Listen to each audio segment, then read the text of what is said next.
Hi, I'm Harriet Kirshner, and I'm going to talk to you about professional learning networks.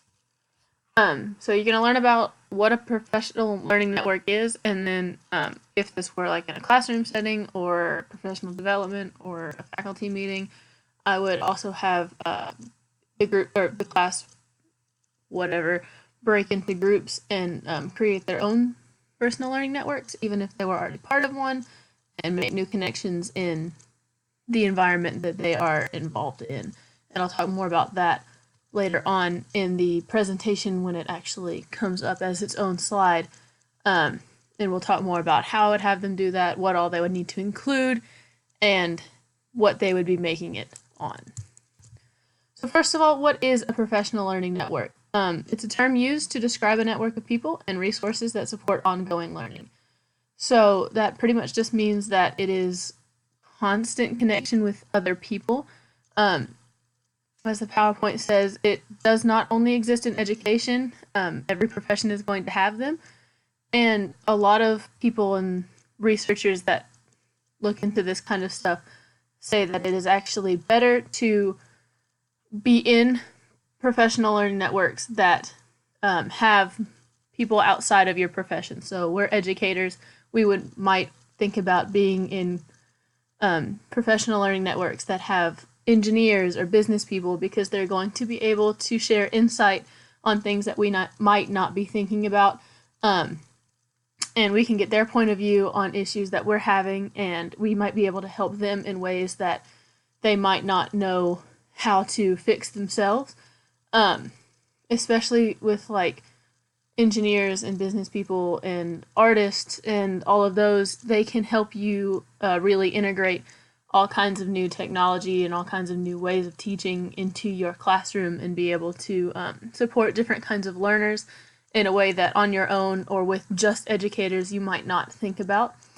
PLNs are a great way to collaborate with people around the world, and they really can help us as educators especially be able to work through lesson plans and get new ideas for lesson plans and things like that. So this video is talking about more in depth a little bit about what PLNs are and how they can help teachers in a classroom and stuff like that. So it's a very helpful video. So as educators, how can we use them? Again, it's a great way to communicate and share ideas with other teachers. And in a place like, not in a place, but in a world of today's technology, we can communicate not just in our own schools or in our own districts, even in our own cities and states. We can communicate all around the world. And that is really thanks to social media, because we always have 24/7 access to Facebook, Twitter, LinkedIn, places like that, blogs, everything. And that helps us be able to continue to get help and communicate our ideas or communicate our problems that we might be facing in our classrooms or even just in your daily lives, because PLNs can be used for more than just a professional way. They can also help you if you're having problems. Some of them can aid you in seeing those problems in different ways and being able to work through them.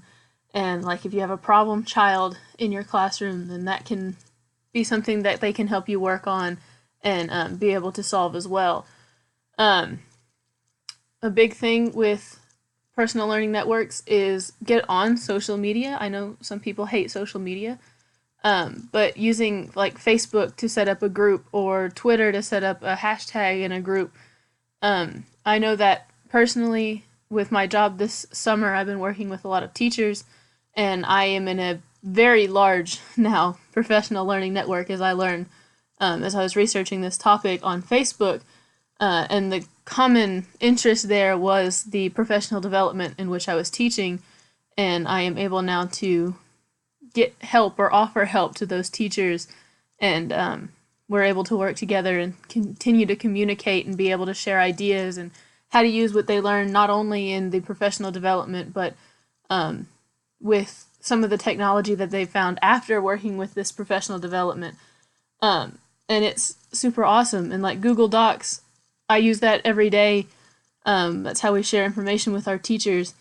So just getting on social media and getting things out there and getting out new ideas and new ways to use things is one of the biggest parts of working with PLNs and other professions and other teachers and everything like that. So why would it be important?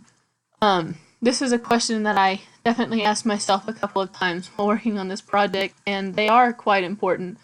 Um, Looking at it from just a teacher standpoint, we always have new ideas, and there's always new ideas being thrown at us from every which way. For not just lessons, but also your classroom and how you should set up your classroom and what lessons you should be teaching and what your curriculum is, because we all know that changes a lot.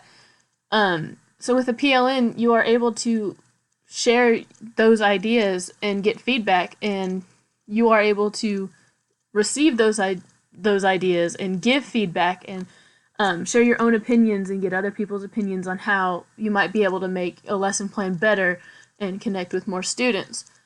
I mean, personally, again, I sometimes do just need a little bit of help planning a lesson out, and I'm sure that's the same for a couple other people at least. So PLNs are just a great way to get input and look at the problem that you may be facing in a different way, or find a new way to teach it that might be better than what you were originally planning to do. So PLNs are just very important to help keep us, especially in any profession that uses them, sane and not go crazy. And one article that I looked at specifically said that teachers that use professional learning networks typically stay in the classroom longer than teachers that do not, because teachers that do not are just, they feel more like they're on their own and that they're not going to be able to do what they want. But with a professional learning network, teachers are getting new ideas and they're being able to keep their classrooms a little more fresh.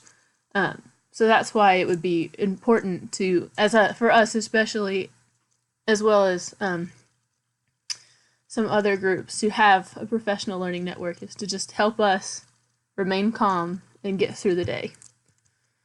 So this is a picture I found that I really liked because it's very explanatory of why you should have a PLN as a teacher. And I mean, you can read some of these. You can find great resources and lesson plans and professional development. You can share your ideas and resources. You can find and follow educators all around the world. You can get support when you need it. Again, making international connections. I'm going to skip a few of these. Find round-the-clock inspiration. So, again, we're not just restricted by that 7 to 5 or however late you're going to work time clock anymore. It's, you can go out and talk to people around the world, and thanks to social media, and be able to collaborate globally and, you know, keep up on the latest trends that are in education, because as we know, even if you're new in the program, education is always changing, and we need to keep up with it. And sometimes we miss out on some new things that are coming out, and some other people might have great ways to implement it into your classroom. So being able to keep up with that can be very useful, and that's a big reason why teachers should use PLNs. So some things to keep in mind with a PLN is that the groups that you join need to be able to provide thought-provoking discussions. So that means you shouldn't just get with people that all have your same mindset, because then you're not going to get what you need out of your professional learning network. You also need people that are going to provide inspiration and offer support and give strong feedback, because if you don't have those things, then again, you're just not getting out what you need to of your professional learning network.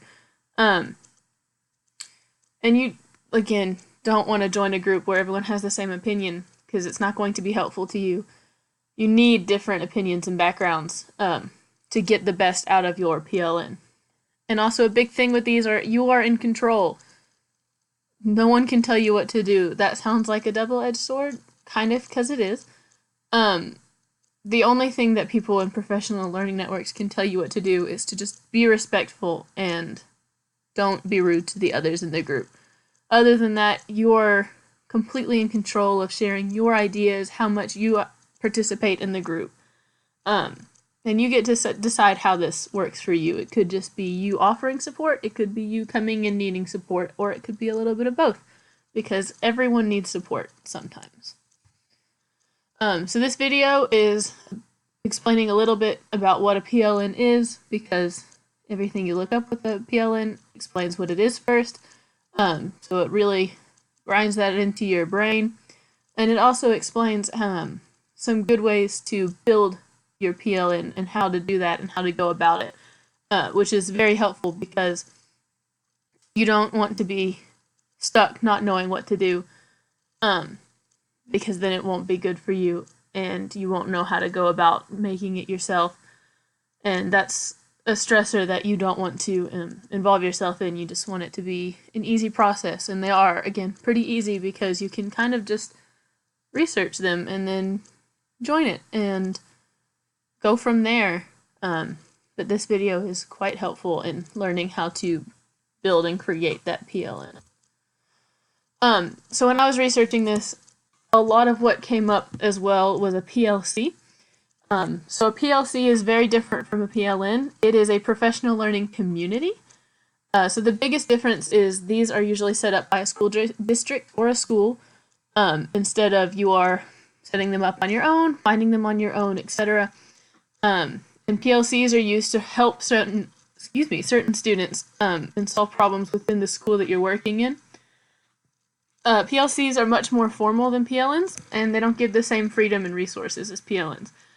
So PLCs, pretty much what they do is if you have like an extreme problem student, they're going to be set up to work directly with that student, with like the group of teachers. Say you're in a high school.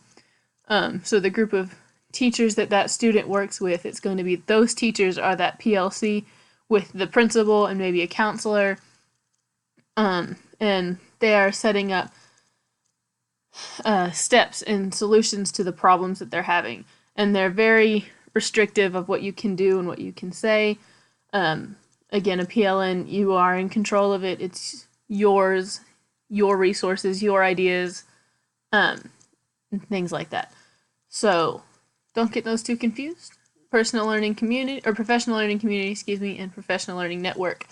A PLN is just a lot less restrictive than a PLC. All right, so let's get into how do we create one of these. We know pretty good what they are. They are ways for you to share ideas, get some support, and work through some things. But we haven't talked about how to create them yet, other than getting on social media, because again, that is very important to how you're going to create or get involved in a PLN. All right, so let's dive right in.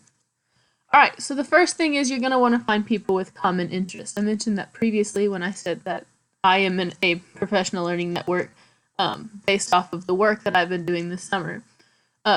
So it is important that you find people with common interest because you will have things to talk about. It won't just be you guessing at what they mean if they're talking about something you don't know. Like, I don't know much about baseball, so I probably wouldn't join a PLN where the most common interest was baseball, because I wouldn't know how to connect with them. You'll be able to connect better with your group if you have those common interests, and it will be easier to feel more comfortable in a group instead of feeling more like an outcast, because that's something you don't want with a PLN. Respect. You don't want to be in a group of people you don't respect. And the reason for that is if you respect them, you're going to be more likely to stay active in the group. You're going to be more willing to take what the others say to heart, because if you don't respect someone, you're less likely to respect what they say as well. And you're going to gain more from a group with people that you respect. So you're not just going to blow off whatever they say and hope for the best. You're going to actually take in what they say, think about it, mull it over, and then probably, if that's what you join the group for, take their advice and run with it.